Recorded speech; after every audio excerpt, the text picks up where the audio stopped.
sleepless nights I lay awake, thinking about the future while you lie in bed. Hi everybody, welcome to the Comments from the Peanut Gallery podcast. I'm your host, Jordan Kurtz. I'm joined here by a very special guest over the phone. This is Serena Southpaw DeJesus. How you doing today? I'm doing great. Thanks for having me on. Absolutely. Thank you so much for taking the time, joining us all the way from sunny Las Vegas. Now, Serena, real quick, just before we get into the thick of things, why don't you let everybody know where they can follow you at on social media, any sort of management, sponsors, anybody in that like that you might want to shout out right away. All right. Well, everybody can follow me at Twitter, Instagram, etc. Hell, even on Reddit now at Serena Southpaw.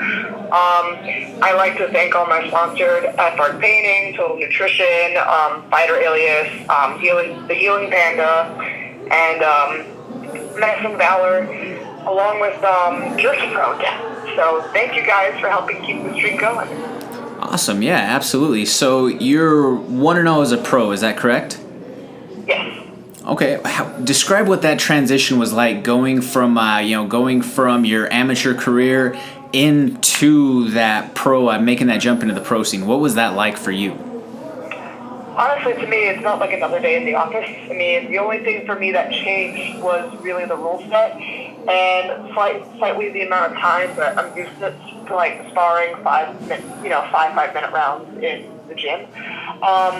As an amateur in Vegas and in Pennsylvania, where I first started, the rounds were 2 minutes apiece, which I thought was a load of crap because you could just like wrestle fuck somebody and then just win the round that way. I mean, I like wrestling, but I know a lot of girls who would just hold on to dear life and just not do anything and just play and pray, and it was annoying.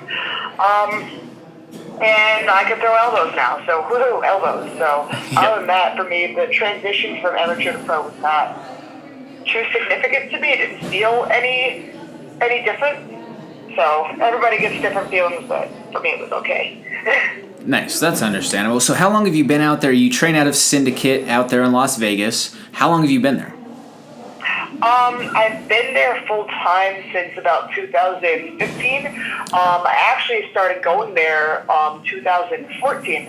And that's how I met my friend Roxy Monteferi, number 5 in the flyweight division of UFC. I met her because the year before I went to Thailand, and I wanted to go again because I was still doing Muay Thai fights. But what happened is in 2014, there were political riots, and I didn't want to go halfway across the world and potentially be stuck in a dangerous situation. So as a fan, I messaged her asking if I could come train with her at Syndicate, and she said yes. And, I just saw how great Syndicate was, and I stayed. That's awesome. I have a good buddy who's out there at Syndicate along with you, and one of the Comments from the Peanut Gallery sponsored fighters, that would be Justin Osborne, so shout out to the machine. I know he's been out there putting in work, and he speaks very highly of all of his teammates and coaches out there at Syndicate. Yeah, he's a good dude. He's a treasure trove of knowledge too. Like he helps with the small details of certain things. Like for example, grappling. I love to play spider guard, and he gave me some small feedback that has greatly upped my game from playing around in the gi and in general with spider guard. So he's a good dude. Yeah, and just as you mentioned right there, you want to talk about a wealth of knowledge and information.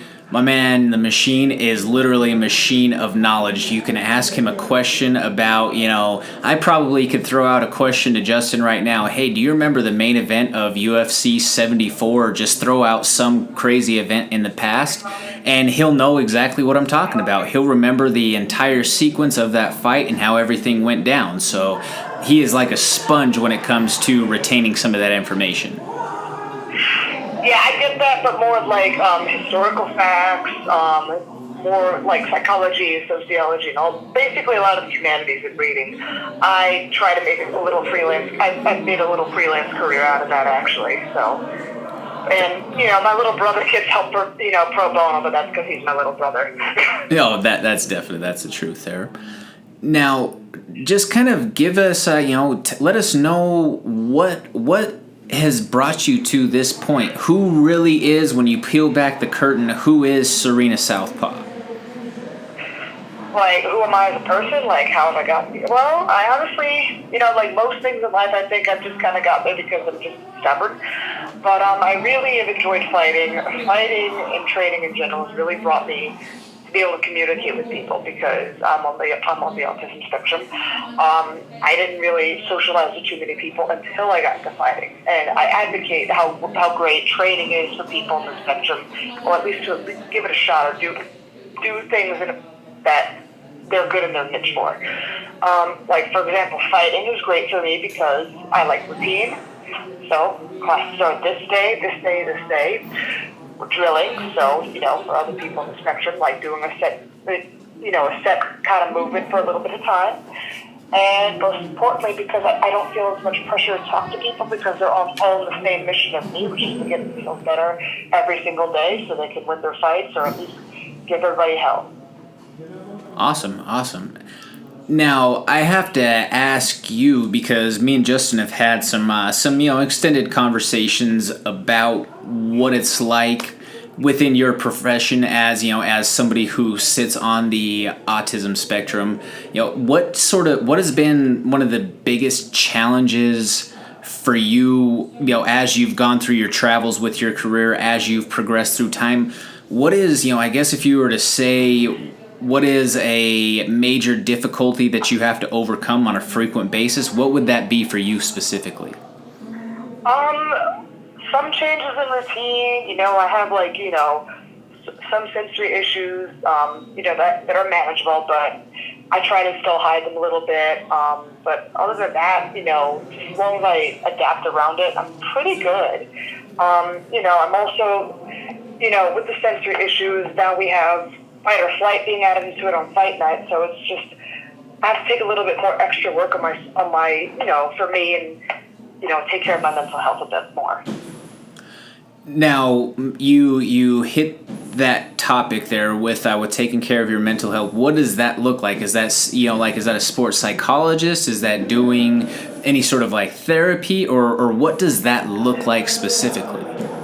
I have a sports psychologist, Mario Soto, who's really helpful. Because he found out from my old boxing coach I was autistic, he's been actually helping me pro bono, which I'm very appreciative of. But I talked to him like, okay, is this way because I'm an athlete, or is this what's going on in my head happening because I'm autistic? So there's a fine line I feel that I walk all the time.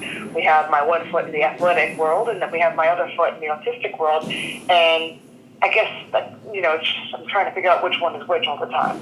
So sometimes I'll second guess myself until I can kind of pick his brain, or if I can't give him a call, I'll talk to my strength and conditioning coach Lorenzo, who's very good with mindset and knows how I operate. So yeah, that's what taking care of my mental health looks like mostly. Okay. Well, it sounds like you've got a pretty good routine that you use to, keep yourself in check with all of your training across the board. You guys do have some elite level coaching out there between Coach Wood to Coach Lawler, Neil Melanson, AJ. With you mentioning your Thai background or your training with the Thai style, what has that been like, having more so, a Thai specialist like AJ Matthews coming in within the recent time at Syndicate? Oh, he's so fun. I love how he teaches, very enthusiastic, and I never thought I could find someone who could make my kicks more deadlier. So just a little bits of things he's, twisted in what I do has made a huge difference. And even when I'm like on my off time, I'll test it like, okay, so he said to do this with my arms, to do this with my body, and then I throw a kick, I'm like, wow. So I love what he does. Simple and ambitious, just basically how my whole style is anyways. Awesome. Well, that's always great to hear that way. With you guys being in close proximity with all the big Vegas events and all that, do you have a fair amount of, I guess, guest dropping in, between different fighters to maybe in the celebrity space out there, since it's kind of became the in thing for certain entertainers going to different gyms and training here and there, especially places like Jay Glazer's gym right out there in LA that seems to always be every couple of weeks there's some celebrity that was stopping in, hitting pads or doing something of that nature. Do you come across that a lot? one of my teammates is Patrick Cornett. He's on 90 Day Fiance, but I've known him before because we both came up through the amateurs together. And he has Flavor Flav. He knows Flavor Flav, so Flavor Flav has come to the gym. He's also been at his fights. So that was pretty cool to see. But other than that, we don't have like Hollywood celebrities as much come in. We've had other fighters. Like I just saw Kevin Ross that came in today. Oh, nice. And Soul Assassin. Amanda Nunes likes to finish her. If she's fighting in Vegas, she likes to come into Syndicate and finish her fight camps with us. But yeah, we have a whole lot of people in the MMA world who come in. It's kind of cool. And even some people who have been like a staple forever in MMA. Even though I see him, I always feel like so blessed. The other day, like when I first came to Syndicate, I saw Tom Lawler. I'm like, oh my God, it's Tom Lawler. And I still get that feeling a little bit like, oh my God, it's Tom Lawler. Yeah. That's just because I grew up with him, watching him do all his silly things and do cool shit. So. I have to ask, with you mentioning Tom Lawler, and he's kind of his likeness or his name has became more in the public eye again within the last couple of months since he's kind of tailed off with his actual fight career, and now that he's transitioned into coaching. But once the whole John Jones saga happened, obviously, the relatable name in that regard was Coach Lawler. How what was the temperature in the room like when that happened? When basically something that he was hit with everything in the books from from the authorities to basically John's being turned the other cheek. What was the thought on that? The thought was it was bullshit. Look, and even now we just recently saw you started saying, "Oh, we fucked up," but there's no restitution being paid. There's no nothing. So the whole temperature in the room and in the gym up here was a little shit. Like, you flagged so many other fighters who don't make money for the UFC, and now someone who does make you money, they get a little flyby, because people need to remember, USADA is employed by the UFC. So the UFC pays them. I'm not going to imply like, oh my God, maybe they slipped money for USADA to go hush hush, but there was serious balls dropped somewhere, and it's cost somebody their career. And that is not okay. It's something that should be inspected to make sure, at the very least, it doesn't happen again. I could not agree with you more on that side of things. It's been an interesting ride ever since the USADA era has began with the UFC, to say the least.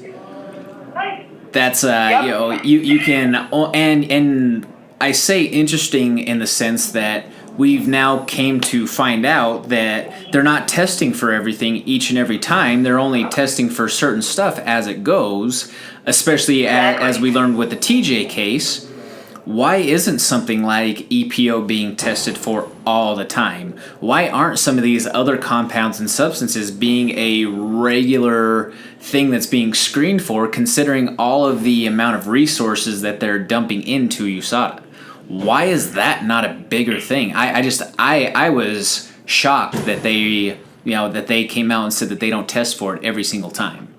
I'm sure that has to be a shocker for you. Money and likability, but I've heard from a lot of fighters, even outside the mixed martial arts world, like for example with boxing, they fear WADA more than they would fear USADA. So they fear the World Anti-Doping Administration, then they would fear US. So there's something, if the other fighters from other organizations who regularly get drug tested say that, we need to take a step back and look at what's going on and potentially change some procedures. I agree with you. I think that we're seeing eye to eye on that subject. It's also interesting, though, that you brought up WADA, because in one of again, back to John Jones with another test example, I don't remember which fight that it was specifically, because at this point, let's be honest about it, he's popped multiple times, so it's hard to keep all the details from each and every time straight. But with one of the fights, he passed 2 of the WADA tests, but the test that he failed was one from their third-party Private Quest Diagnostics test, which he passed the 2 blood tests but failed the urine test.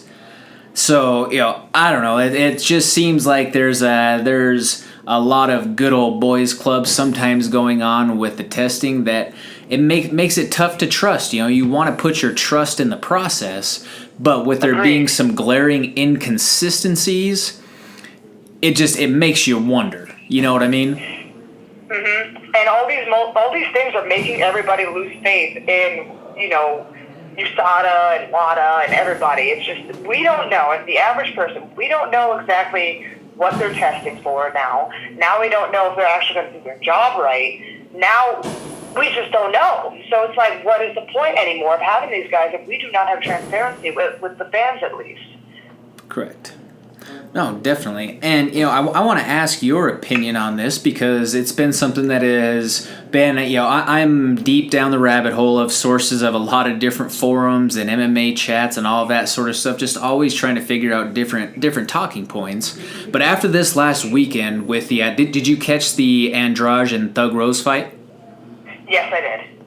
What are your thoughts on that, just surface level, before I get into my point here? Oh, old girl, was waxing Andrade on the feet like no one's business and just got comfortable being on the cage. And everyone's saying, we have all these new conspiracy theories like, oh, Andrade tapped during this, and now, oh, she got spiked. Technically, she didn't. And everybody up to Big John McCarthy said she didn't. Did it suck for Rose to go up that way? Absolutely. I'm still heartbroken because I love Rose, but I also love Andrade. Andrade has come to our gym too to train. She's a genuinely good human being. But I'm not going to take this win away from Andrade. This is fighting. Shit goes south, And all you got to do is sometimes just accept it, And everybody who's officiating, even the OG who basically almost made the rules for mixed martial arts to say it was legal, and drop it. That's it. Right. No, I am not. I'm not at all debating on the legality of the slam or anything like that. There were some people that were debating, well, should that be out? But at the same time, that was the same crowd who was cheering when Robbie slammed and basically like F5'd or whatever the WWE move to Ben Askren was. But my thought with Jessica Andrade, being that we were talking about, potential, supplements or that sort of stuff out there, based off of the comments made by Claudia Gadelia, that she made some serious allegations that she thinks that Jessica Andrade might be on the sauce a little bit. Well, if she is and she gets outed, okay, then strip her of the title. Give it back to Rose. Right. Just like we did when John Jones popped and the title went back to DC as it should have. That's it. I don't know. Honestly, I've always considered Andrade as a mini Wanderlei Silva, just the way how she can, just her style. It's very reminiscent of Wanderlei. And, it didn't disappoint. She just straight up just came in and just muscled around, just demolishes people. And that's my question for you. As a woman in mixed martial arts, you saw some of the displays of strength that she had at 115 pounds, being able to lift and slam basically twice, and that's that's varied weight. That's an awkward weight, picking up a body in that fashion.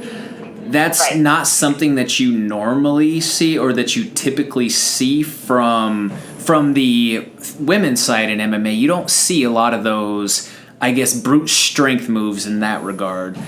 With it being that was a strawweight fight and that this was, 115-pound contest, did that maybe raise any sort of red flags in your eyes, or do you just happen to think that she is just that much of a pit bull in her brute strength and being able to do the things that she does?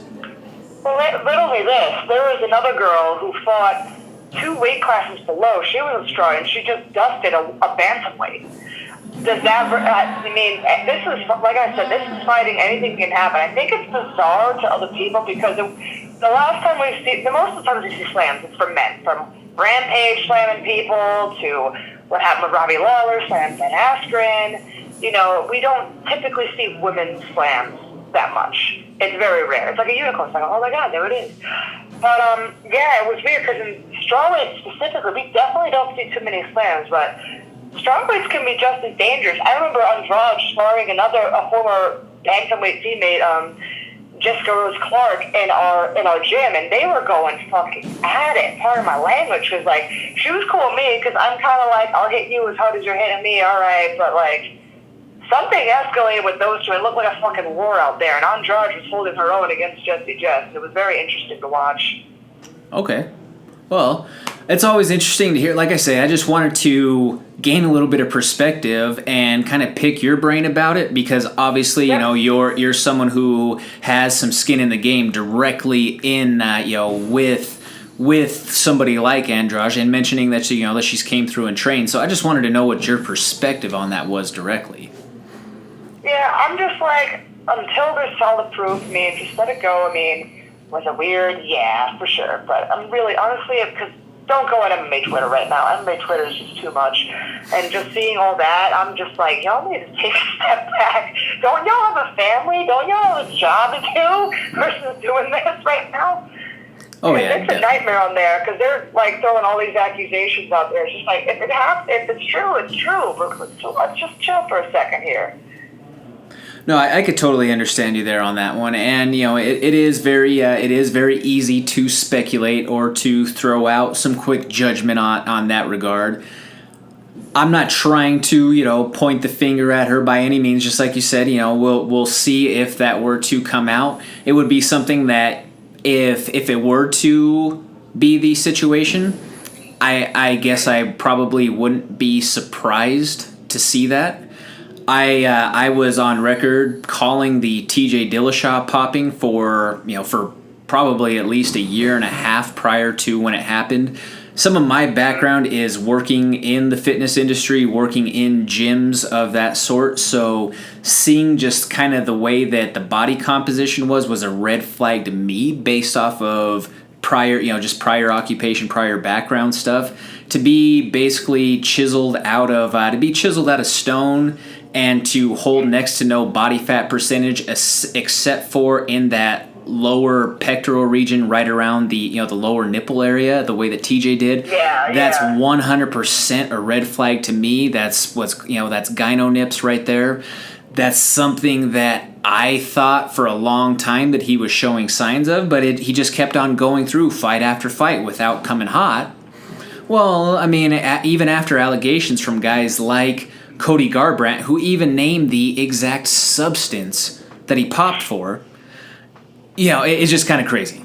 Kind of crazy to me that sometimes that the red flags, sometimes physiologically, where there's smoke, there's fire. If you see those certain sort of tells with body composition, that's only done by certain responses within your endocrine system and from certain hormones that fire. So I don't know. That's maybe just me looking from it from having a background from an industry where it runs rampant.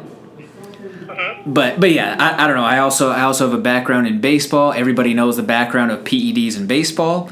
So I've seen a lot of what this looks like, and so some cases it's not a surprise once it finally comes out.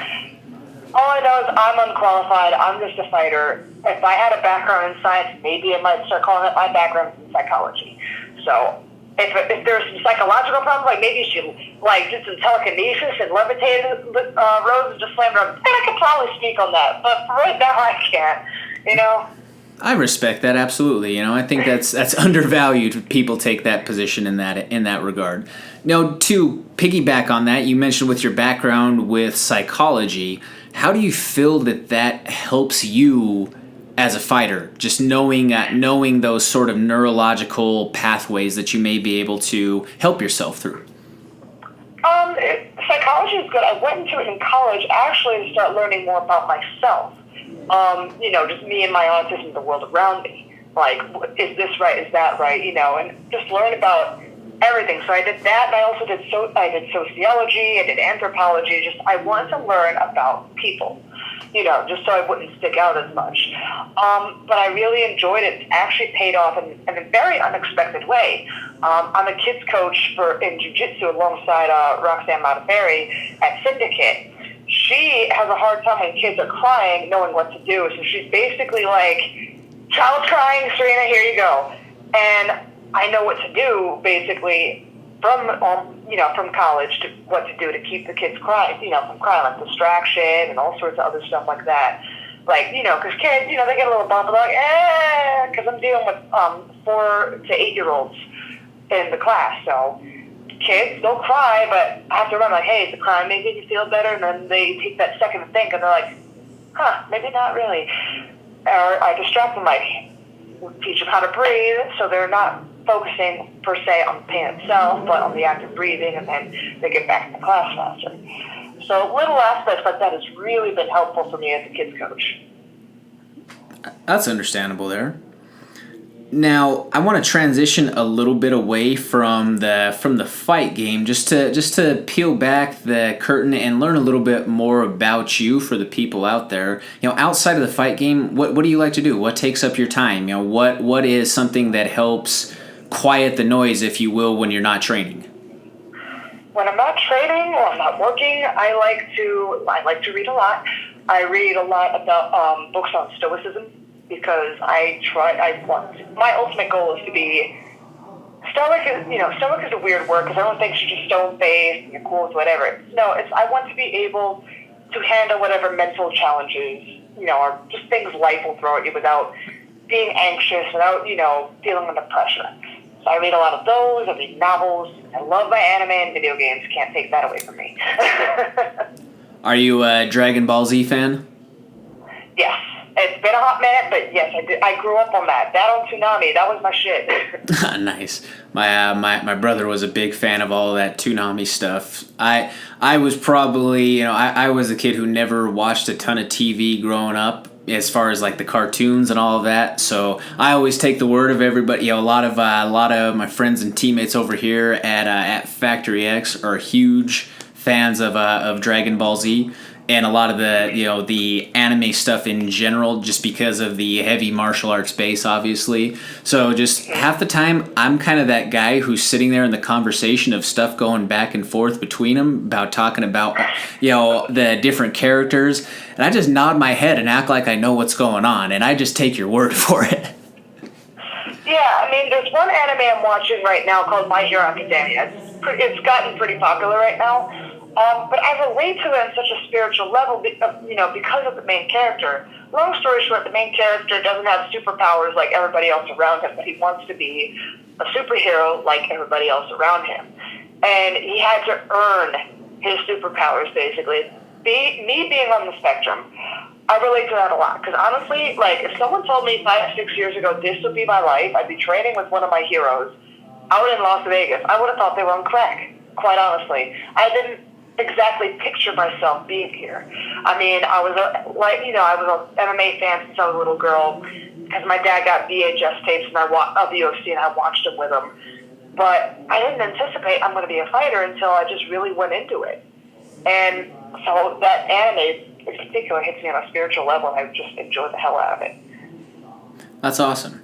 Well, like I say, I always like to just kind of, learn a little bit about what you do outside of fighting, because for everybody it's usually a different answer. We're out here in Colorado, obviously, so there's a lot of outdoor attractions. A lot of people out here, or a lot of the fighters just like to get up to the mountains for a little hike, or a quick little lake visit or something to that effect. But like I say, right, there's a lot of things like reading, or specific TV shows that you may get into and binge, just to kind of take the stress away, let you clear the clutter of the mental stress that may be coming along with training, work, all that other stuff. So like I say, I just always like to learn a little bit more and connect on that level some more. Yeah, I like to hike, but unfortunately, I don't have the ability to do it so often. Like, I go to Red Rock and stuff, but it's not like Pennsylvania where there are waterfalls everywhere. I can start climbing up on them and everything. Yeah, that's awesome. So you're from Pennsylvania originally, right? Yes, born and raised in Philadelphia. Born and raised in Philly, okay. So I could sense, I get where that aggression comes a little bit. I could see where the fighter comes out. Look, I promise I didn't throw any snowballs at Santa Claus. I promise. But I can't confirm or deny that I may have put batteries in a snowball and thrown them at somebody for being a dick. Really? That's a Philly snowball. That's basically a city tradition. If someone's being a dick, you just put some double A's in a snowball and just chuck them. Yeah, I don't imagine that would be too fun of a time to encounter. Oh, true, but again, don't be a dick. Don't, especially in the snow time. Like, everybody in the winter is an asshole because you got these safeties where everyone's saving spots and they get the fights over parking spots and shit. It gets real. But then again, we're also the city that almost burned down our fucking city when the Eagles won. And I'm not gonna lie, I would be standing on something, but not on something like a little, covering that can collapse. Well, hey, you got to celebrate with something like that. I can totally understand the crazy mania of sports fandom. It didn't get as bad here when the Broncos won a couple years back, but I definitely remember as a kid for Super Bowl 32 when the Broncos beat the Packers when they were out in San Diego, that there was I just remember watching the news and seeing how there was people going through the streets and all of that. I don't remember all the exact details, but I know at that point it was a lot more along those lines the way that Philly was. It was definitely not Philly when you guys won the Super Bowl. That was almost like a scene out of The Purge. Yep. It was awesome, except, well, thankfully no one got killed. I think the only reason we did not burn down the entire city is that Bud Light promised Philadelphia if we won the Super Bowl, there'd be free beer. So in the city's mind, like, how do we have free beer if there's no city left to give out free beer? So they kind of kept the damage to a minimum. Well, I guess you got to leverage your assets or leverage what's available for you with resources in any way that you possibly can, right? Yeah. I mean, and with that, what's better than celebrating with with free libations after a big win like that, especially with the drought, the way that Philly had it. I know that it was a major deal with a lot of Philly fans. Shout out to Coach Danny Molina from Skywalker Boxing, one of my very very highly respected mentors in this game. He's a huge Philly fan, so same exact thing. I totally understand where that goes. Yeah. So the best part is this, because Tom Lawler's originally from Boston, but he's a Patriots fan. Oh, okay. I strutted in the gym the next day with the biggest fucking grin on my face. He's like, "Don't you start!" I'm like, "I am on my bullshit all week. We haven't even started yet." Oh, I would have been at 100%, especially because I am the anti-Tom Brady. I am definitely not a Patriots fan. Fuck that dude. Yep, fuck you, Tom Brady. That is one of my most. I respect the greatness. Don't get me wrong, but that doesn't mean that I can't say that I just absolutely despise everything about that mouth kissing son of a bitch. I can't stand Tom Brady. I've never been a big fan of him. Never really have been. And just the whole Patriots world, obviously, being from the Colorado area, huge Denver Bronco fan, I'm Team Peyton. But even before Peyton came to the Broncos, when he was still a Colt, I was still more along the lines of Team Peyton as opposed to Team Brady. I feel like a lot of people out there with who they chose as their guy, it was one or the other. It was kind of like that either you're either a Red Sox guy or a Yankees guy. You're either a Duke guy or a Tar Heels guy. That sort of situation, if you know what I mean. Yeah. Yeah, I was always more on the pro Peyton side than Brady. So even now that Peyton's gone, I still am not a Tom Brady fan. Good on you. Yeah. Well, I posted a story the other day because just one of those anthem type of songs that you're just kind of hyped to in a way. The Bad Boys for Life song by Bad Boys, by P. Diddy back in the day. That song, Tom Brady and Gronk went around right after the Super Bowl, and they were playing that song as they were getting on the bus. And so my question for everybody out there, and this is the only time that it's ever came about on any of the polls that we've done, it was a dead even 50-50 split. I said, I just posted a picture of my music app playing that song. Did Tom Brady ruin this song? And so it was a dead even 50-50 split. So I don't know. I guess I got to ride with the people and give it another chance if it was a push. They ruined that song just like how Dallas Cowboys ruined "Beat It Boys." They ruined that song for life for me too. So fuck that. That's fair. That's fair. Because in my head, I was, when it came on, it just came on shuffle, and I was like, man, this song used to be kind of like a feel good, like especially when you're running. That's one of those songs where you can just kind of that 3.5 minutes of that song when you're on your runs just kind of goes by like no time because you can just kind of vibe with it.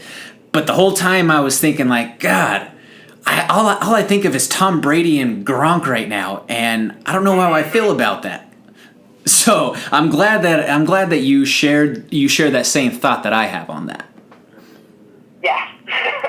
Yeah. So I just want to ask you a couple of quick fire questions as we transition on our way out with things. And these will be a little bit more fight specific questions. Stand up or ground game? For me, stand up. Dutch style or Thai style? I don't know anymore. I used to be plain old Thai, but I've been doing a lot of Dutch style, like especially with the blocks. So I guess I'll lean for Dutch. Dutch, okay. Wrestling or jiu-jitsu? Wrestling, more versatile. More versatile. Okay. Are you a tub cutter or a sauna cutter? Tub, and I hate it entirely because again, my sensory issues. It just hurts. Extreme temperature change. All of a sudden, just hurts. What is the hardest food for you to give up while you're in the cut process? That's a good one. I guess, just bread. Just having like an excess amount of bread. That's all it is. Like, I can't have just a little bit because then I want to eat more. Totally understandable there for you. I can't blame you. I like to eat myself. If you had to name your dream matchup at any weight class, who would that be? Anybody in history, retired or current, who would that be? All right, for me to fight, I really don't know. All I know is I want to fight Alicia Spangler. I've been angling for that fight since we were amateurs. Now she's going to fight again in Invicta. I mean, I don't focus on big, huge fights. I just want to fight people who I've been supposed to fight for 3 fucking times now. That's understandable, too.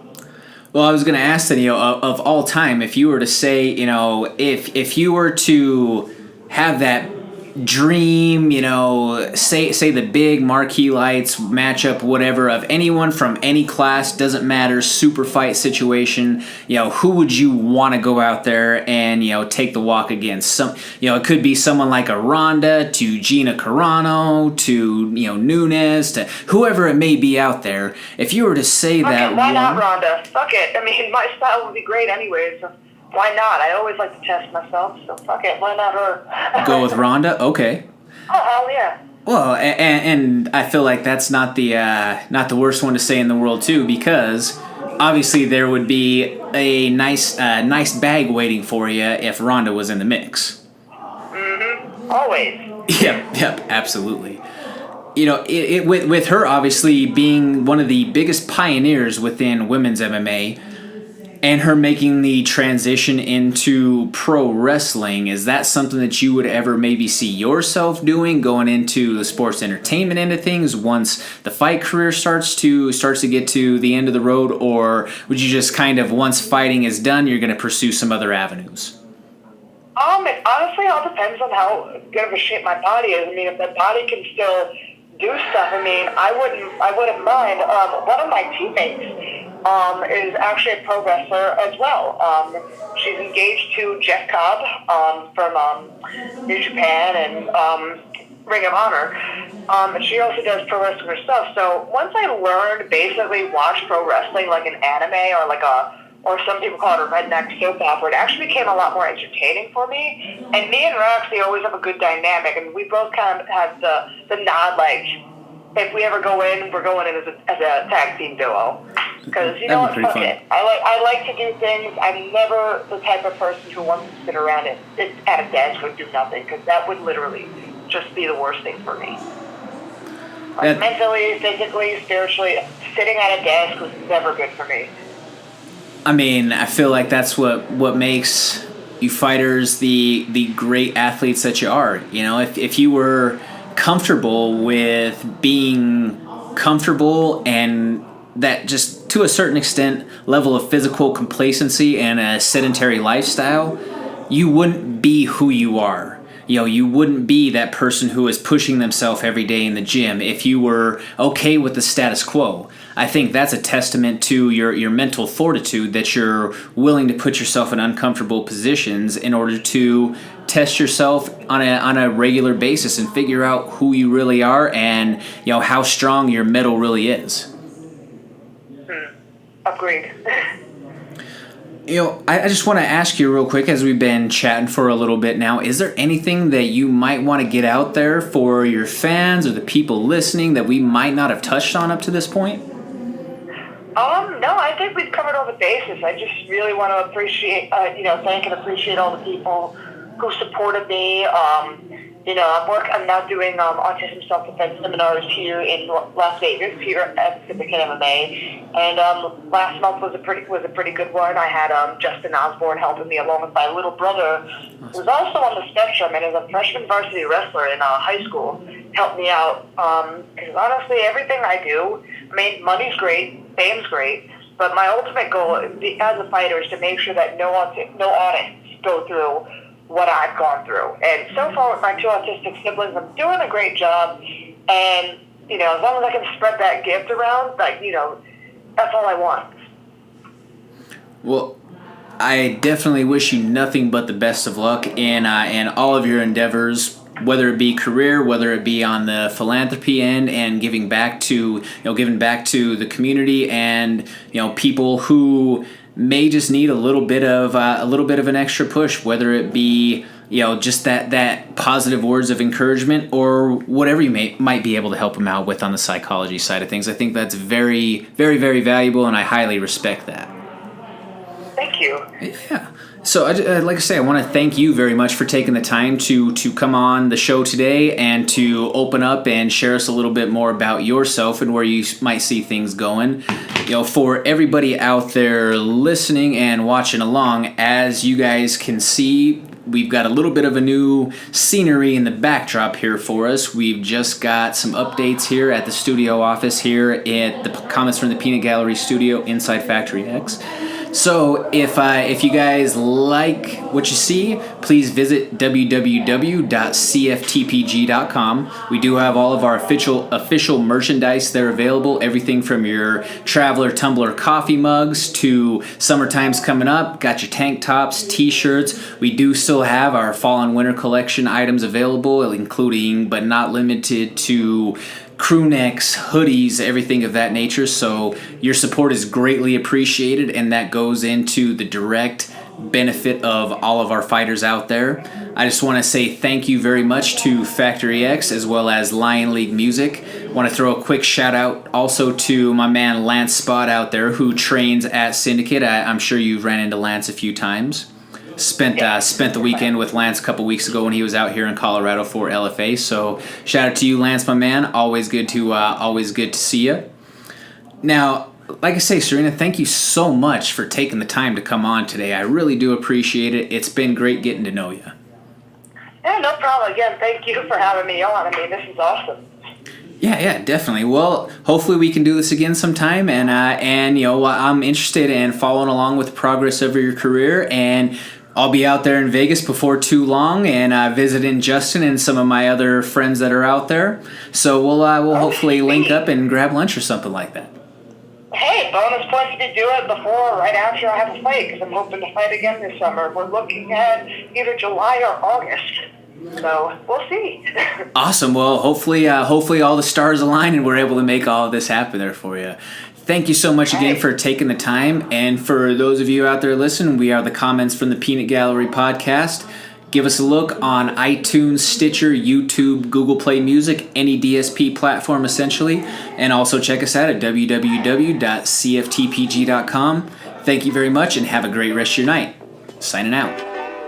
sleepless nights I lay awake, thinking about the future while you lie in bed. I'm getting cake, rolling loud Buddha. They ain't enough hours in the day to do what I'm doing. Make felony music so criminals can't get high to it. We ride to it and fly through the sky, moving at light speed, so don't blink, you might lose this spaceship. We ride in that fly shit. You couldn't try this way of living, you die quick. No chance of sleep, I'm wide awake on this night, rolling up my loud in hopes it'll help lower my eyes. Dilated, now I'm faded, mouth real dry. See some Hennessy to wet my tongue feel real nice. Looking for a baddie, come to bed with me, open the thighs. Let her rub my back as I'm blowing pack, finish the night. Roll big trees, fat sticks, that's a lot of lumber. Sipping mixed drinks, blowing tweed till I achieve slumber. Yeah.